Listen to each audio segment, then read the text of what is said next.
juga pada hari ini. Semoga kita diberi kelancaran dalam memilih pada hari ini.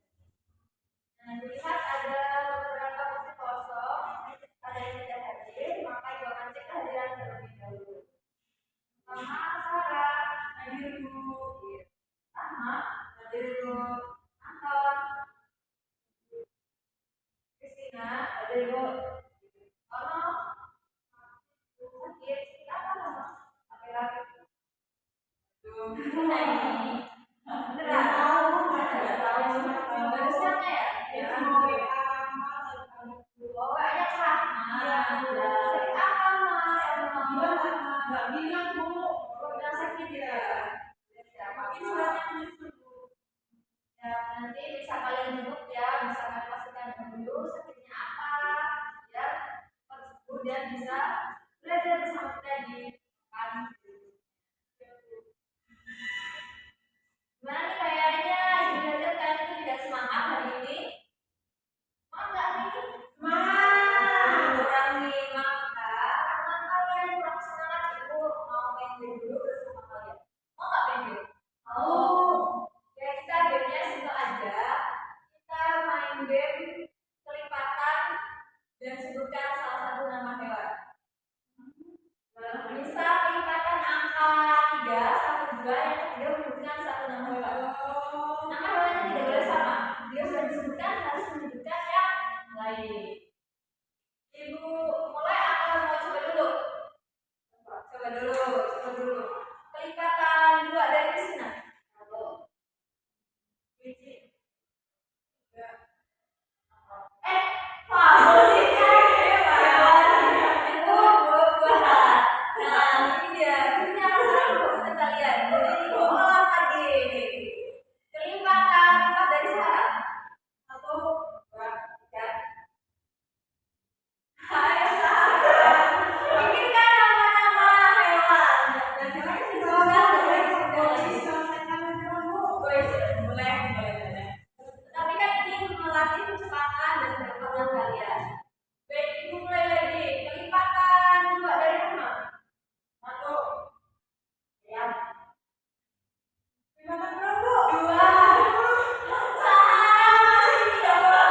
Jadi sebaiknya alat tulis dan bukunya ditaruh terlebih dahulu. Kalian mau langsung main game supaya kalian lebih semangat lagi. Kelipatan 3 dari Sarah. 1, 2, sapi. 4, 5, sapi. 7, 8. Lagi. Kelipatan 2 dari Kristina. 1, cacing. 3, sapi. 5, sapi.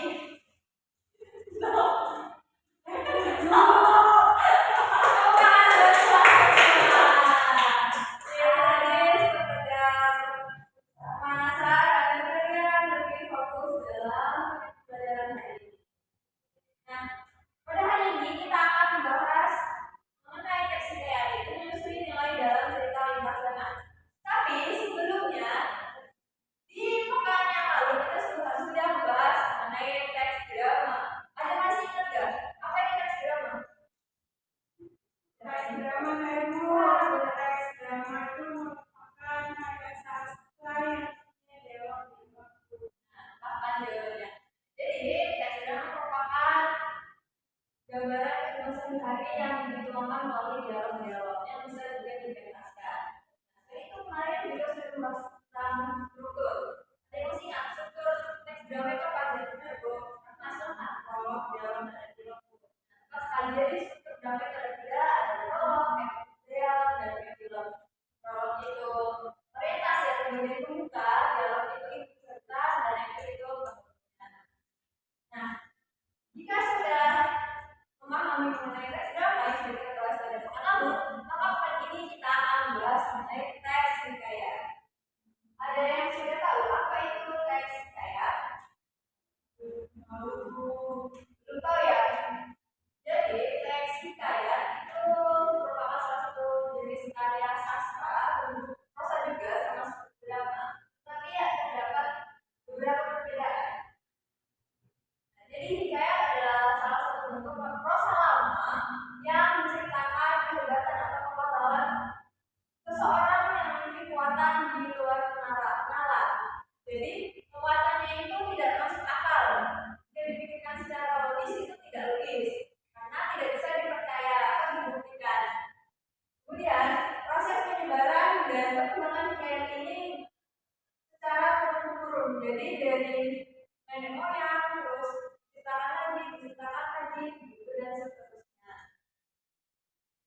dan di saat penyebaran itu hanya menggunakan lisan saja, tidak tertulis di kertas atau di apapun itu.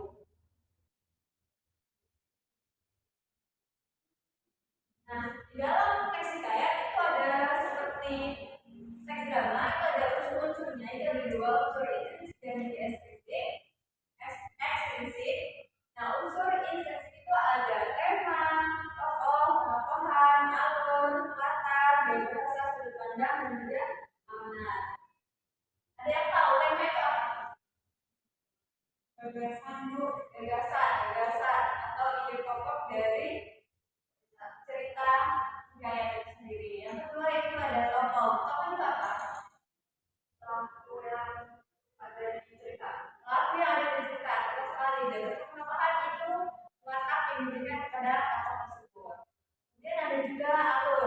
Nah, alur itu adalah dalam cerita. Dalam cerita itu terbagi menjadi tiga, yaitu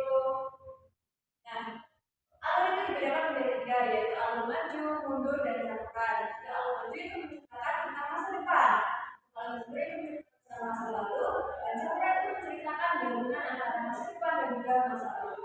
Kemudian ada latar, ada tiga, antara waktu itu bisa pagi, siang, sore, malam, dan sebagainya. Tempat itu di rumah, di sekolah, di pasar, dan sebagainya. Dan ada juga latar suasana, bisa suasana senang, sedih, menakutkan, dan lain sebagainya. Dan ada juga sudut pandangnya. Sudut pandang itu ada tiga, pertama, kedua, dan ketiga. Kemudian ada juga gaya bahasa, itu ciri khas dari penulisnya itu. Dan yang terakhir ada makna atau pesan yang ingin disampaikan oleh orangnya. Nah, sebelum itu, sebelum juga unsur ekstensif, ada yang katakan tentang unsur ekstensifnya.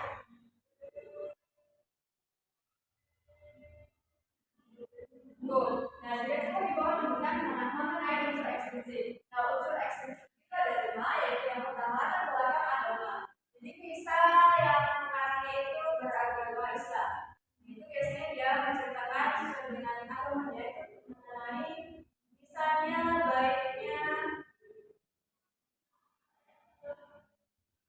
berbuat baik kepada orang lain. Tapi itu biasanya semua baik itu didukung dengan yang baik seperti itu. Yang kedua itu ada latar belakang adat. Misalnya orang Jawa, ya bisa saja menceritakan bagaimana budaya dari adat Jawa itu sendiri. Misal kita melihat orang Jawa itu menggunakan halal, ya. Terus ada juga latar belakang budaya. Nah, budaya itu hampir sama dengan adat, tapi budaya itu lebih lebih luas daripada adat. Kemudian ada juga nilai dan norma kehidupan. Jadi unsur ekstensif ini mengandung nilai-nilai dan norma di dalam kehidupan masyarakat. Jadi ya penjelasan mengenai unsur yang membangun dari teks hikayat. Ada dua unsur intrinsik dan ekstensif. Unsur intrinsik apa saja? Panjang, alur,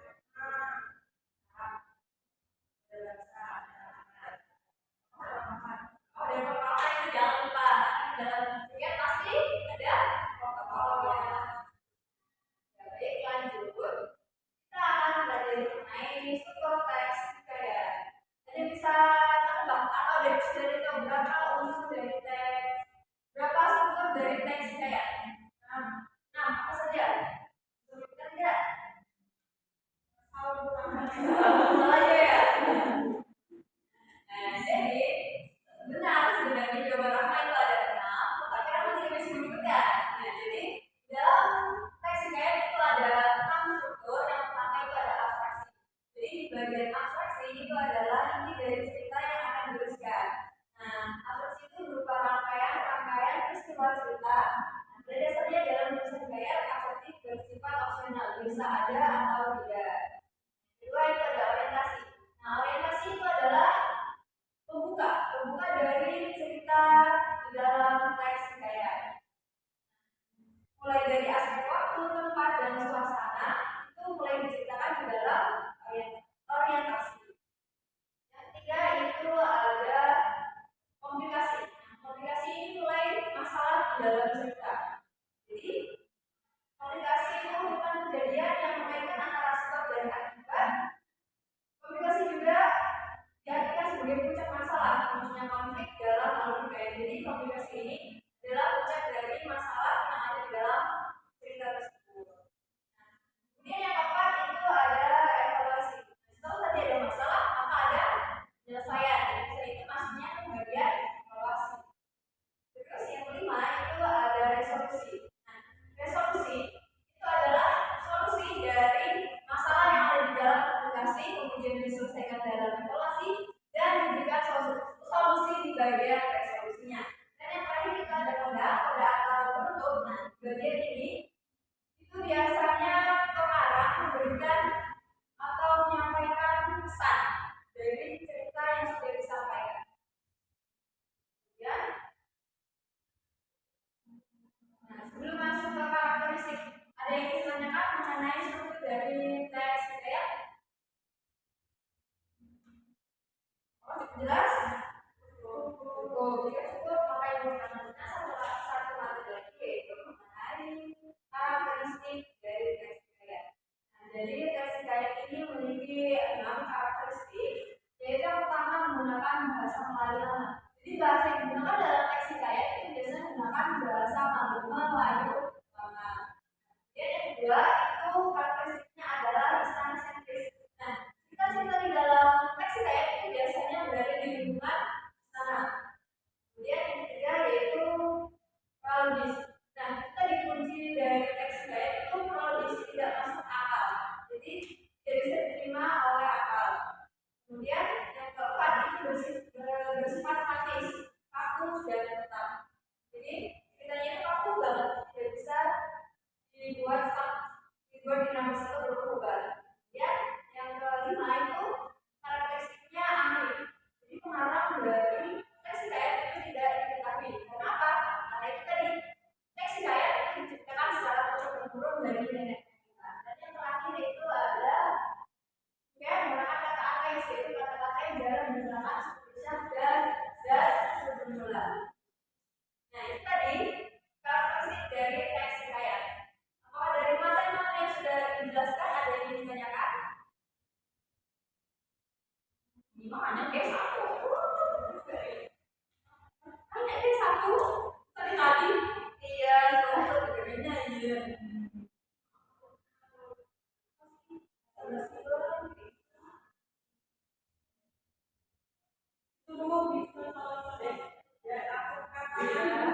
Silakan jika ada yang bertanya bisa mengatakannya. Izin bertanya dulu, kan cara boleh kan istana satu itu saya menggunakan istana. Paling kayak zaman dulu itu semuanya hanya menggunakan istana aja. Jadi terima kasih atas pertanyaan Sarah. Jadi teks hikayat itu biasanya berada di lingkungan istana.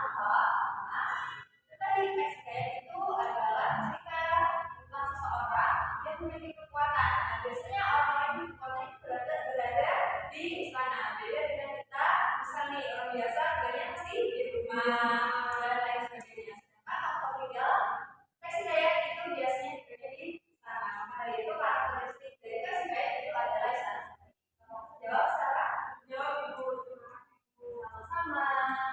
Ada lagi yang lain yang bertanya atau ingin mengungkapkan pendapat mengenai teks hikayat?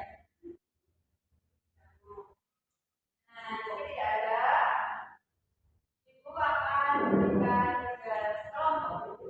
Jadi di sini ada satu teks hikayat yang berjudul tentang tiga hikayat si miskin. Jadi kalian dibagi menjadi dua kelompok untuk mengerjakan tugas kelompok secara dengan kami sama dengan Christina.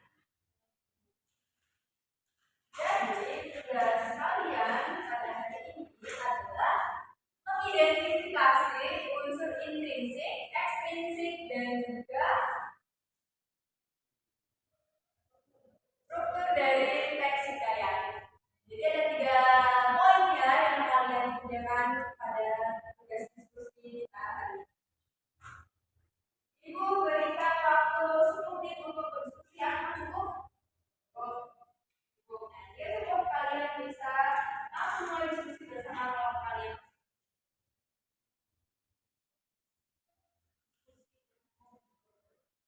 Diskusi ya, jangan ngobrol.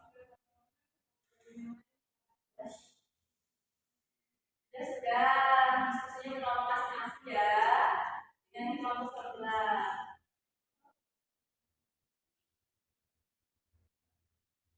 Jika ada pertanyaan yang ingin disampaikan, bisa disampaikan. Kalau yang reguler bisa itu di paragraf yang bisa makan, sembah, siku, dan itu termasuk di paragraf terpisah atau jadi satu ya Bu. Makanya cuma ada satu kalimat Bu. Itu bisa pakai di teks yang sudah dituliskan paragraf 1, 2, 3, 4 dan seterusnya. Jadi sudah bisa. Jadi paragraf baru ya. Kalian sesuaikan saja dengan teks.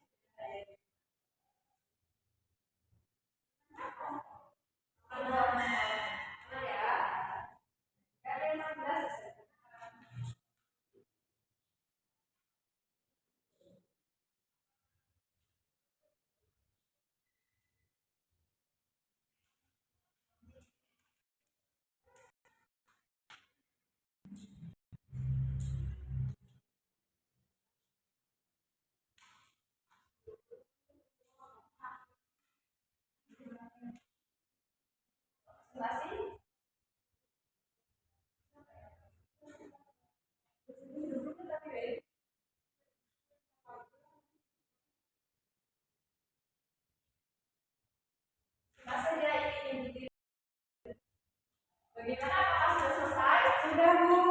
Nah, jika sudah, itu kalian presentasikan hasil diskusi kalian di depan satu orang per kelompok ya. Ibu silakan langsung terlebih dahulu. Presentasikan. Jadi kelompok kami itu menentukan strukturnya. Jadi struktur yang pertama itu ada abstraksi, itu dibagi pada satu. Orientasi di paragraf 2 dan 3. Kemudian untuk selanjutnya itu ditemukan di paragraf ke-46, selanjutnya di paragraf ke-56, yang kelima itu ada di paragraf ke-7 dan yang terakhir ada di paragraf 8, 9, 10. Beri tepuk tangan untuk kelompok sahabat. Kelompok sahabat bisa duduk kembali.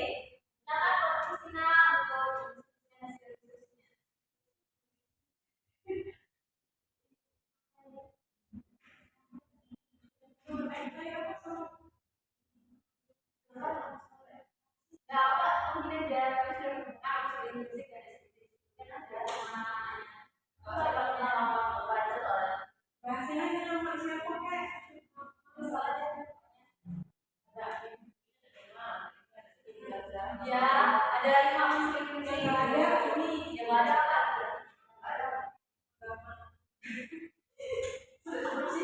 Lagi yang dibikin sedikit ini enggak ada. Udah apa-apa. Silakan Kristina.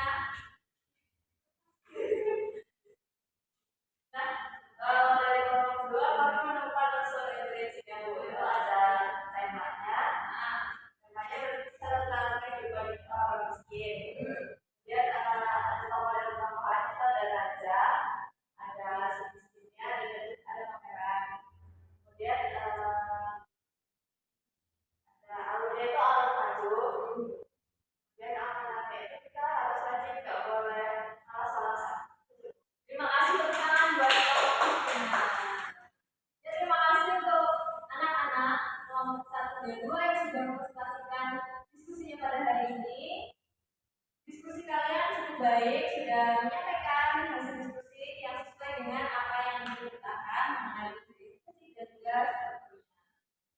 Nah, ini sebagai bahan ya mengenai tugas kelompok.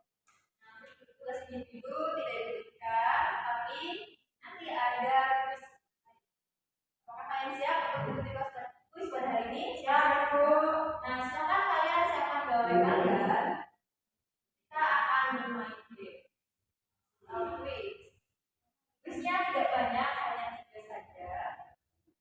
Silakan kalian buka kuis kalian, kalian masukkan ke judulnya.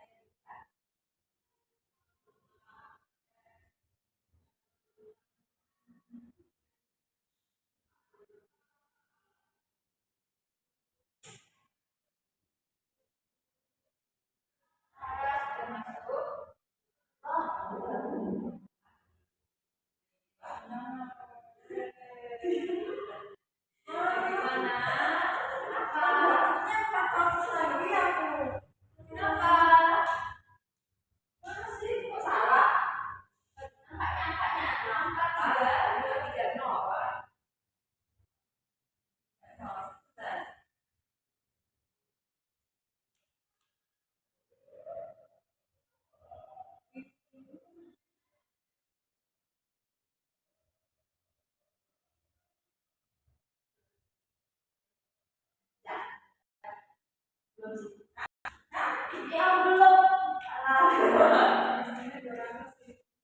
gak bisa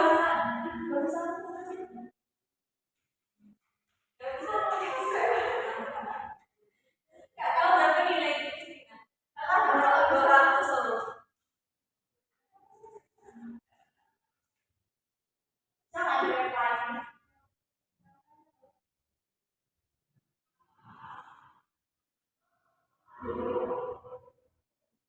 semua ya semua sudah masuk maka jawaban mulai dalam hitungan 3, 2, 1 siapkan jawaban paling tepat kalian simak pertanyaannya dengan baik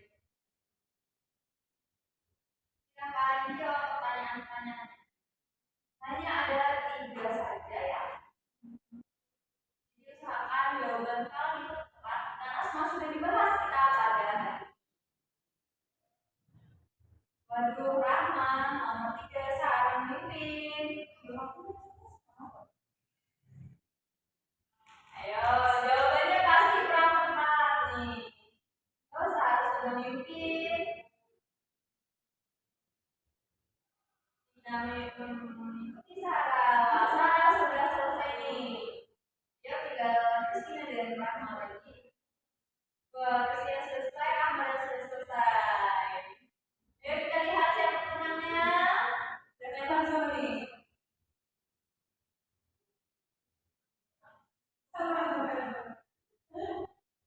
ya menangnya adalah Sarah. Selamat Sarah yang sudah menangkan kuis kita pada hari ini. Dan ini ada sedikit reward buat Sarah. Nah, buat teman-teman yang lain harus lebih semangat untuk ikuti games-games ibu pada pertemuan-pertemuan selanjutnya. Jadi tetap semangat kalian itu nilai sudah baik dalam pembelajaran pada hari ini. Jangan mau kalah ya dengan kecepatan dari Sahara. Besok lagi harus lebih cepat lagi. Nah, jadi teksnya merupakan sebuah menceritakan tentang kehebatan seseorang yang tidak masuk akal atau prologis. Kemudian tadi sebetulnya itu ada 6, ada abstraksi, orientasi, komunikasi, resolusi, dan evaluasi. Kemudian tadi kita juga sudah membahas mengenai karakteristik dari teksi kayak. Nah itu tadi ya belajar kita pada hari ini harapan ibu kalian semua dapat mengambil manfaat dari pembelajaran kita pada hari ini kalian bisa mengimplementasikan pada kehidupan kalian sehari-hari. Saja pembelajaran pada hari ini silakan ketua kelas untuk doa penutup pada hari ini. Sudah silakan. Baik sebelum kita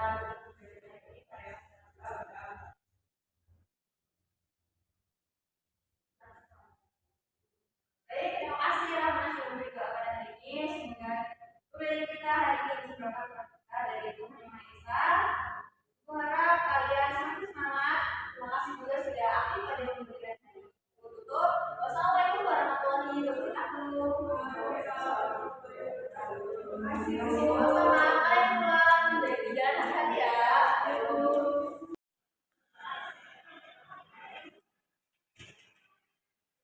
Demikian praktik yang dapat saya lakukan. Terima kasih. Wassalamualaikum.